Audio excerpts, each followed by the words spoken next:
Assalamualaikum warahmatullahi wabarakatuh. Ahlan wa sahlan calon penghuni syurga.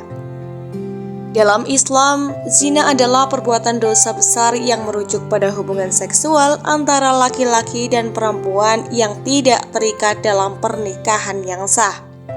Terdapat dua jenis zina yang dikenal dalam syariat Islam. Yang pertama adalah zina muhsan, zina yang dilakukan oleh orang yang sudah menikah atau pernah menikah. Hukuman bagi zina muhsan menurut hukum Islam adalah rajam atau dilempari batu hingga mati jika terbukti dengan syarat-syarat tertentu. Yang kedua adalah zina ghairi muhsan, yaitu zina yang dilakukan oleh orang yang belum menikah. Hukuman bagi pelaku zina ghairi muhsan adalah dicambuk sebanyak 100 kali. Hukumannya diatur dalam Al-Quran dan hadis Nabi. Allah Subhanahu wa Ta'ala berfirman dalam surat An-Nur ayat 2 yang artinya, perempuan yang berzina dan laki-laki yang berzina, maka deralah masing-masing dari keduanya 100 kali dera. Dan janganlah rasa belas kasihan kepada keduanya mencegah kamu untuk menjalankan agama Allah. Jika kamu bermain kepada Allah dan pada hari kiamat, dan hendaklah pelaksanaan hukuman mereka disaksikan oleh sekumpulan orang-orang yang beriman. Selain hukuman duniawi, zina juga memiliki dampak negatif terhadap hubungan sosial, keluarga, dan hubungan spiritual dengan Allah. Pelaku zina yang ingin bertaubat harus melakukannya dengan sungguh-sungguh, menyesali perbuatannya dan tidak mengulanginya lagi, serta memohon ampunan kepada Allah. Dalam sejarah Islam, ada sebuah kisah yang sering dikaitkan dengan seorang wanita yang melakukan zina dan datang kepada Nabi Muhammad SAW. Dia datang untuk mengakui kesalahannya. Wanita ini dikenal dengan nama Ma'is al-Ghamidiyah. Menurut riwayat, wanita tersebut datang kepada Rasulullah dan mengakui bahwa dia telah melakukan zina dan meminta untuk dihukum sesuai dengan hukum Islam. Pada awalnya, Nabi Muhammad menolak pengakuannya dan menyuruhnya kembali beberapa kali, berharap dia akan bertaubat dan tidak mengulangi perbuatannya. Namun, wanita tersebut tetap teguh pada pengakuannya dan akhirnya dia dijatuhi hukuman rajam setelah melahirkan anaknya. Sahabat beriman, kisah ini mencerminkan betapa beratnya hukuman zina di dalam agama Islam, tetapi juga menyoroti kesempatan untuk bertaubat dan mendapatkan pengampunan dari Allah.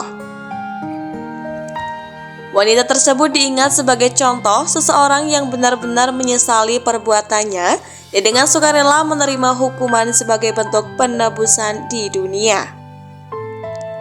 Dan perlu dicatat bahwa hukuman rajam sangat jarang diterapkan dan hanya berlaku dalam kondisi yang sangat spesifik dalam hukum Islam, yaitu harus ada pengakuan dari pelaku atau kesaksian dari 4 saksi mata yang adil.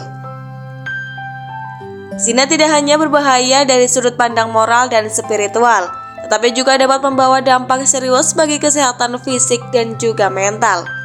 Nah, sahabat beriman, berikut ini beberapa bahaya zina bagi kesehatan. Yang pertama adalah penyakit menular seksual atau PMS. Zina dapat meningkatkan risiko penularan berbagai penyakit menular seks seperti HIV atau AIDS, yaitu penyakit yang melemahkan sistem kekebalan tubuh. Yang kedua adalah penyakit sifilis, yaitu dapat menyebabkan kerusakan organ vital jika tidak diobati. Selanjutnya adalah gonorea atau chlamydia, yaitu infeksi yang dapat menyebabkan masalah reproduksi seperti infertilitas.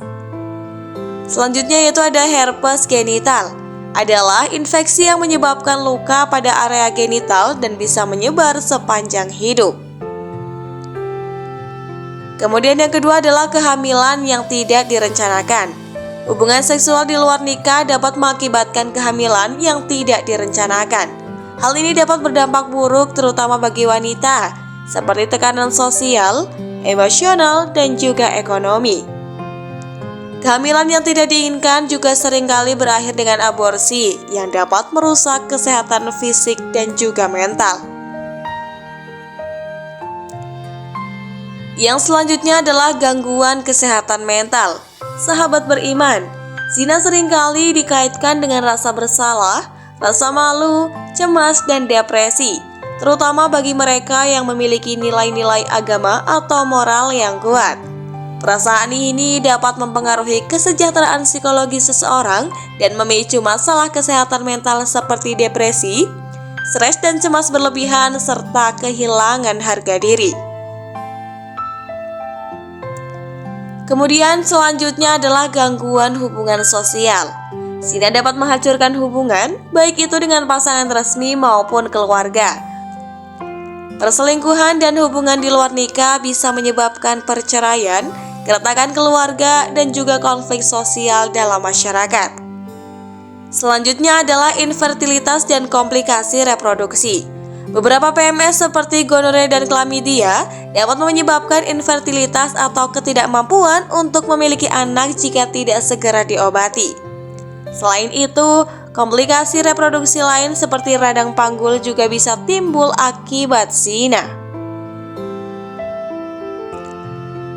Yang terakhir adalah risiko terkena penyakit kanker.